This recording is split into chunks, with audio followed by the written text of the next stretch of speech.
Hello everyone, আমি অভিজিৎ। তোমরা হচ্ছে ফার্মাসি মিশন চ্যানেল, ঠিক আছে? তো ওয়েলকাম টু মাই চ্যানেল। তো তোমাদের সবাইকে আমার চ্যানেলে স্বাগত জানাচ্ছি। তো কেমন আছো তোমরা? আশা করি সবাই ভালোই আছো। আজকে তোমাদের যে ডব্লিউবিজির ফার্মাসি কাউন্সিলিং তার রেজাল্ট আউট হবে ফার্স্ট রাউন্ডের। তো ফার্স্ট রাউন্ডের অ্যালটমেন্ট নিয়ে তোমরা অবশ্যই এক্সাইটেড আছো। তো তোমাদের যারা যারা অ্যালটমেন্টে যারা কাউন্সিলিং এ পার্টিসিপেট করো তোমাদের জন্য খুবই অল দ্য বেস্ট। কারণ সবাই অনেকেই তোমাদের পছন্দের মতো কলেজ পেয়ে যাবে, অনেকেই হয়তো পাবে না, বাট সেকেন্ড রাউন্ড আছে, তো তো কোনো টেনশন করো না, ঠিক আছে? যদি পেয়ে যাও খুব ভালো, যদি না পাও তো সেকেন্ড রাউন্ডে অবশ্যই পেয়ে যাবে, আমি আশা করছি, ঠিক আছে?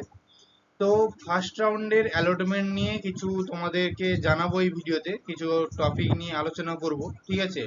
তো ভিডিওটা খুবই ইম্পর্টেন্ট এবং হেল্পফুল একটা ভিডিও হতে চলেছে তোমাদের জন্য। তো ভিডিওটাকে শেষ পর্যন্ত দেখো, স্কিপ না করে। আশা করছি তোমাদের ভিডিওটা ভালো লাগবে, ঠিক আছে? তো চলো বেশি দেরি না করে ভিডিওটা শুরু করা যাক। সো আজকে যে জিনিসগুলো আমি তোমাদের এই ভিডিওতে আলোচনা করব, সেগুলোর মধ্যে কি কি যে বলবো হচ্ছে, তোমাদের ফার্স্ট রাউন্ডের অ্যালটমেন্ট হয়ে যাওয়ার পর তোমরা কি করবে, ঠিক আছে? কি কি ডকুমেন্ট লাগবে তোমাদের ফিজিক্যাল ভেরিফিকেশনের সময়, তারপরে ইয়েস এবং নো আপগ্রেডেশন কখন দেবে বা কোথায় দিতে হবে না দিতে হবে সবকিছু নিয়ে আলোচনা করবো, এবং অ্যাডমিশন প্রসিডিওর সবকিছু ডিটেলসে আলোচনা করবো এই ভিডিওতে। তো ভিডিওটাকে অবশ্যই শেষ পর্যন্ত দেখতে থাকো, ঠিক আছে? আর ভিডিওটা ভালো লাগলে একটা লাইক করে দিও, ঠিক আছে? তো তোমরা আজকে ধরো অ্যালটমেন্ট পাবে, যারা যারা যারা অ্যালটমেন্ট পাবে তোমরা তারপর কি করতে পারো, তো সেটা নিয়ে আমি তোমাদের আলোচনা করছি, ঠিক আছে? তো প্রথম সাপোজ তোমরা অ্যালটমেন্ট পেয়ে গেছো, তারপরে অ্যালটমেন্ট পেয়ে যাওয়ার পর তোমাদেরকে কি করতে হবে, তোমাদেরকে সিট অ্যাকসেপ্টেন্স ফি জমা করতে হবে। ওটা হচ্ছে তোমাদের 5000 রুপিস, ঠিক আছে? তো তোমাদের সিট অ্যাকসেপ্টেন্স ফি জমা করবে যেখানে, তোমাদের বাড়ির কাছাকাছি কোনো সাইবার ক্যাফে থাকলে তোমরা ওখানে গিয়ে সিট অ্যাকসেপ্টেন্স ফি জমা করে দিতে পারো। অনলাইনে জমা করতে হবে যেহেতু, তো তোমরা আহ, নিজে থেকে করার থেকে আমি বলবো তোমরা সাইবার ক্যাফে থেকে করে নিতে পারো, খুবই সুবিধা হবে ওখানে করলে। আর নিজেরাও করতে পারো, কোনো অসুবিধা নেই। তবুও যদি বাড়ির কাছাকাছি কোনো সুবিধা থাকে তাহলে তোমরা সাইবার ক্যাফে থেকে করে নিতে পারো, ঠিক আছে? তো দেখো, তোমরা সাপোজ 5000 রুপিস অনলাইনে পেমেন্ট করলে, পেমেন্ট করার পর তোমাদেরকে একটা লেটার জেনারেট হবে, ঠিক আছে? তো অ্যালটমেন্ট লেটার বলে একটা লেটার পাবে তোমরা, একটা পেজ, যেটা তোমরা প্রিন্ট আউট করে তোমাদের কাছে রেখে দেবে, ঠিক আছে? তোমাদের ভবিষ্যতে ওটা কাজে লাগবে, ওই জন্য বলছি অ্যালটমেন্ট লেটারটা ডাউনলোড করে প্রিন্ট আউট করে নেবে, প্রিন্ট আউট করে ওটা তোমাদের কাছে রাখবে। তারপর কি করবে, তোমাদের যে ফিজিক্যাল এই যে অ্যালটমেন্ট পাওয়ার পরে এইটুকু তোমাদের কাজ থাকবে, 5000 রুপিস পেমেন্ট করবে, পেমেন্ট করার পর অ্যালটমেন্ট লেটারটা ডাউনলোড করে ওটা প্রিন্ট আউট করে তোমাদের কাছে রেখে নেবে, ঠিক আছে? নেক্সট হচ্ছে তোমাদের ফিজিক্যাল ভেরিফিকেশনে যেতে হবে। যে সমস্ত স্টুডেন্টদের অ্যালটমেন্ট পাবে তোমরা, তোমাদের অ্যালোটেড কলেজে মাস্টলি ফিজিক্যাল ভেরিফিকেশন করাতে যেতে হবে, ঠিক আছে? তো তোমরা শুধুমাত্র 5000 রুপিস সিট অ্যাকসেপ্টেন্স ফি দিয়ে ফিজিক্যাল ভেরিফিকেশন যদি না করাতে যাও, তোমাদের সিট ক্যান্সেল হয়ে যাবে, ঠিক আছে? তো তার জন্য তোমরা যে কলেজটা তোমাদের অ্যালট হবে ওই কলেজে অবশ্যই তোমাদের ফিজিক্যাল ভেরিফিকেশনের জন্য যেতে হবে। এটা সবসময় মনে রাখো, ঠিক আছে? নাহলে তোমরা সিট পাবে না। তারপর তোমরা ফিজিক্যাল ভেরিফিকেশনে যাবে। ফিজিক্যাল ভেরিফিকেশনে যাওয়ার সময় কি কি ডকুমেন্ট তোমাদের হাতে রাখতে হবে চলো জেনে নিই। তো ফিজিক্যাল ভেরিফিকেশন যাওয়ার সময় তোমরা তোমাদের সাথে রাখো, প্রথম হচ্ছে তোমাদের অ্যালটমেন্ট লেটার, যেটা তোমরা 5000 রুপিস পেমেন্ট করে যেটা পাবে, অ্যালটমেন্ট লেটারটা জমা রাখবে। তার সাথে তোমরা রাখবে কি, তোমাদের ক্লাস 10-এর অ্যাডমিট কার্ড, ঠিক আছে? যদি কারোর অ্যাডমিট কার্ড না থাকে তাহলে তোমার ডেট অফ বার্থ জানার জন্য তোমার বার্থ সার্টিফিকেট হলেও হবে, ঠিক আছে? তারপর তোমাদের কি হচ্ছে, তাহলে 10-এর অ্যাডমিট কার্ড বললাম, ক্লাস 10-এর, তারপরে ক্লাস 12-এর মার্কশিট, ঠিক আছে? দুটো। তারপর তোমাদের ডব্লিউবিজিই ডোমিসাইল সার্টিফিকেট লাগবে। তারপরে তোমাদের কাস্ট সার্টিফিকেট যদি থাকে, কাস্ট সার্টিফিকেট লাগবে, ST SC OBC A OBC B EWS সমস্ত কাস্টের সার্টিফিকেট। নেক্সট তোমাদের আছে টিএফডব্লিউ স্টুডেন্ট থাকলে টিএফডব্লিউ সার্টিফিকেট নিতে হবে, পিডব্লিউডি স্টুডেন্ট থাকলে পিডব্লিউডি সার্টিফিকেট তোমাদের ক্যারি করতে হবে। এইমাত্র এই শুধু ডকুমেন্ট তোমরা এই ফিজিক্যাল ভেরিফিকেশনের জন্য ক্যারি করবে। তার সাথে আমি এক্সট্রা কিছু ডকুমেন্ট তোমাদের, যেটা এই যে ডকুমেন্টগুলো বললাম এগুলো তোমাদের কাউন্সিলিং এর নোটিফিকেশনে বলা আছে স্পষ্টভাবে, তোমরা দেখে নিতে পারো। কি কি বললাম তোমাদের আরেকবার বলে দিই, তোমরা নোট ডাউন করে নিতে পারো, ঠিক আছে? ক্লাস 10-এর অ্যাডমিট কার্ড, অথবা বার্থ সার্টিফিকেট। তোমরা অ্যাডমিট কার্ড যদি থাকে অ্যাডমিট কার্ডটাই নিয়ে যেও। যদি বাই চান্স কারোর অ্যাডমিট কার্ড না থাকে তাহলে তোমরা বার্থ সার্টিফিকেট নিতে পারো, ঠিক আছে, ডেট অফ বার্থ যেটা বার্থ সার্টিফিকেট নিতে পারো। নেক্সট বললাম ক্লাস 12 মার্কশিট। নেক্সট তারপরে হচ্ছে ডব্লিউবিজি ডোমিসাইল সার্টিফিকেট। তারপর তোমাদের হচ্ছে caste certificate, SC ST OBC A, OBC B এবং EWS caste certificate. Next TFW স্টুডেন্টরা টিএফডব্লিউ সার্টিফিকেট নেবে। তারপর তোমাদের যে পিডাব্লিউডি স্টুডেন্টরা আছো তোমাদের পিডাব্লিউডি সার্টিফিকেট নেবে, ঠিক আছে।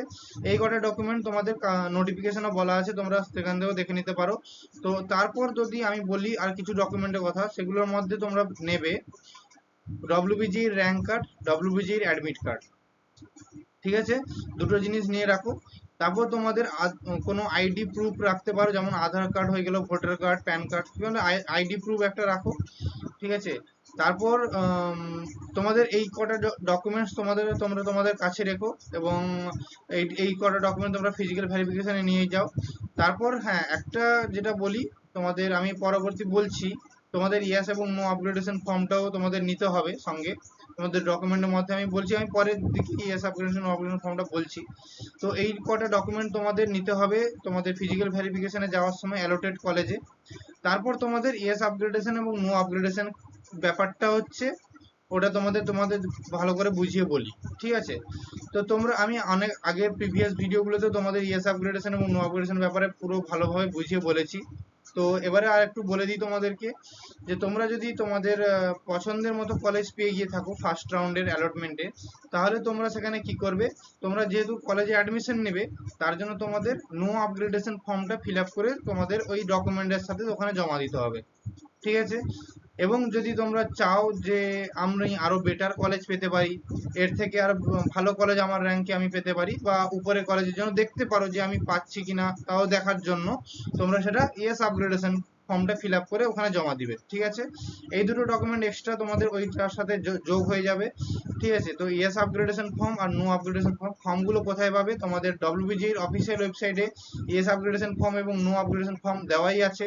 অথবা সেখানে যদি নাও পাচ্ছ বা অসুবিধা হচ্ছে, আমার টেলিগ্রাম চ্যানেলে আমি তোমাদের পিডিএফ শেয়ার করে দেবো, তোমরা সেখান থেকে ডাউনলোড করে তোমরা প্রিন্ট আউট করে নিতে পারো। টেলিগ্রাম চ্যানেলে এখনো যারা জয়েন হওনি তোমরা অবশ্যই জয়েন হয়ে নাও। এখানে আমি সমস্ত ইম্পর্টেন্ট পিডিএফ, বিভিন্ন নোটিফিকেশন বা বিভিন্ন মেসেজ যেগুলো আমি তোমাদের বলতে চাই, ছোট ছোট মেসেজ যেগুলো, সবকিছু আমি তোমাদের শেয়ার করে থাকি ইনস্ট্যান্ট। তোমরা ওখান থেকে তোমরা জেনে নিতে পারো সবকিছু।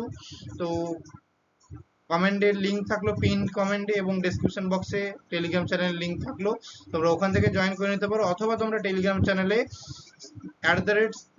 তোমাদের t.me/অভিজিৎ সেনাপতি অফিসিয়াল বলে সার্চ করলে তোমরা আমার চ্যানেল পেয়ে যাবে। তো তোমরা ওখান থেকেও চ্যানেলে জয়েন হতে পারো, ঠিক আছে। নেক্সট তোমাদের ইএস আপগ্রেডেশন এবং নো আপগ্রেডেশনের ব্যাপারটা তোমরা বুঝতে পারলে। অবশ্যই তোমরা যদি অ্যাডমিশন নিতে যাও ফার্স্ট রাউন্ডের অ্যাডমিশনে খুশি হয়ে, তাহলে তোমরা no upgradation form fill up করবে। আর যদি তোমরা না চাও যে আরো উপরের কলেজগুলো তোমরা পাবে, ঠিক আছে, তোমরা হয়তো বুঝতে পারছো যে হ্যাঁ আমার র্যাঙ্কে আমি আরো উপরের কলেজ, ভালো কলেজ পেতে পারি, তার জন্য তোমরা yes upgradation form fill up করে জমা দিবে, তাহলে তোমাদের সিটটা আপগ্রেড হয়ে যাবে, ঠিক আছে। এবারে বলে রাখি, দেখো তোমাদের যেটা হচ্ছে যে অ্যাডমিশন ফিস, মানে অ্যাডমিশনের ব্যাপারটা, ওটা হচ্ছে কি তোমরা যারা যারা no upgradation form fill up করবে তোমাদের জন্য যে অ্যাডমিশন প্রসিডিউরটা ওখানে শুরু হয়ে যাবে, ঠিক আছে। তোমরা নো আপগ্রেডেশন ফর্ম দিলে তারপর তোমাদের অ্যাডমিশনের ফর্মালিটিস গুলো পূরণ করতে হবে। যদি তোমরা ওই দিন না করতে চাও, তোমাদের কলেজের সাথে, মানে ওই কলেজের সাথে তোমরা কথা বলে নিও যে আমি হয়তো পরের দিন করব, ঠিক আছে, বা ডকুমেন্ট কিছু আনতে বলে দেবে তোমাদের কলেজ, কবে আনতে হবে বা কি ব্যাপার, তোমরা ওটা কলেজের সাথে যোগাযোগ করে নিতে পারো। বা অথবা তোমরা, আমি একটা ভালো বুদ্ধি দিতে পারি তোমাদেরকে, যে একটা আইডিয়া, যাতে হচ্ছে তোমাদের যদি অ্যালটমেন্ট যদি তোমরা পেয়ে যাবে প্রথমেই, আজকে ধরো অ্যালটমেন্ট পেয়ে গেলে, তারপর তোমাদের কি করতে হবে, তোমরা যদি চাও যে ওই কলেজেই অ্যাডমিশন নেবে, তাহলে নো আপগ্রেডেশন তো ফর্মটা আগে থেকে ফিল আপ করে নেবে বাড়িতেই। তারপর কি করবে, ওখানে যাওয়ার আগে কলেজে একবার ফোন করে নেবে, দিয়ে কলেজে বলবে যে আমি আপনাদের কলেজেই অ্যাডমিশন নিতে চাই নো আপগ্রেডেশন ফর্ম করে। তো তোমার তারপরে জিজ্ঞাসা করবে যে কি কি ডকুমেন্টস লাগবে অ্যাডমিশনের জন্য, ঠিক আছে। যেহেতু তোমরা no obligation form fill up করবে, তাহলে অ্যাডমিশনটা একেবারেই হয়ে আসবে, তোমাদের বারবার যেতে হবে না কলেজে। তাই জন্য বললাম এটা, তোমরা কলেজে ফোন করে তোমরা জিজ্ঞাসা করে নেবে যে অ্যাডমিশনের জন্য কি কি লাগবে, প্লাস ফিস টিস যেটা রিকোয়ার্ড ফিস হয় তোমাদের ওটা দিতে হবে অ্যাডমিশনের সময়।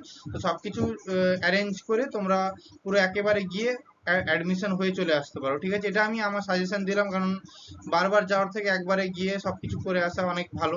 বাট হ্যাঁ, এইটুকু বলে দিই, তোমাদের এই যে শিডিউলড ডেটের মধ্যেই যেতে হবে কিন্তু। অ্যালোটেড যেটা হচ্ছে 30 তারিখের আগে, যেটুকু মনে হচ্ছে 30 তারিখের আগেই হবে তোমাদের, সরি 28 তারিখের আগে, ঠিক আছে। তো তোমাদের 28 তারিখের আগে তোমাদের গিয়েই ওই জিনিসটা পূরণ করতে হবে। তুমি যদি অ্যাডমিশন নাও তো 28 তারিখের আগেই অ্যাডমিশন নিতে হবে, অথবা তুমি যদি এস আপগ্রেডেশন বা নো আপগ্রেডেশন যাই করো কেন, তোমাদের ভেরিফিকেশন সবকিছু 28 তারিখের মধ্যেই করাতে হবে, ঠিক আছে। এবারে যদি তোমাদের কলেজ বলে যে অ্যাডমিশনটা 2 দিন পরে করা যাবে, তাহলে তোমরা ওটা কলেজের সাথে যোগাযোগ করে নিতে পারো। তো এটাই ছিল তোমাদের ডিটেলড একটা আপডেট দেওয়ার ছিল, তোমাদের একটা ইনফরমেশন যেটা তোমাদের খুবই কাজে লাগবে ভবিষ্যতে আশা করি, ঠিক আছে। এটাই তোমাদের বলার ছিল। তো আজকের ভিডিওতে এই পর্যন্তই ছিল। আশা করছি তোমাদের ভিডিওটা ভালো লেগেছে, এবং তোমরা যারা যারা অ্যালটমেন্ট পেতে চলেছো তোমাদের জন্য খুবই অল দ্য বেস্ট। তোমরা আশা করি তোমরা ভালো কলেজ পাবে, তোমাদের মনের মতো কলেজ তোমরা আশা করি পেয়ে যাবে, ঠিক আছে। তো ভিডিওটা ভালো লাগলে একটা লাইক করে দিও, আর চ্যানেলে যদি নতুন হয়ে থাকো, এরকম আপডেট আমি তোমাদের দিয়ে থাকি, এবং পরবর্তীকালে আমি তোমাদের ফার্মাসি রিলেটেড বিভিন্ন আপডেট শেয়ার করবো এই চ্যানেলে। তো তার জন্য চ্যানেলটাকে অবশ্যই সাবস্ক্রাইব করে নিও, এবং পাশে থাকা বেল আইকনটা অবশ্যই প্রেস করে দিও, ঠিক আছে। তো দেখা হচ্ছে পরের ভিডিওতে, ততক্ষণের জন্য বেস্ট অফ লাক সবাইকে, ঠিক আছে।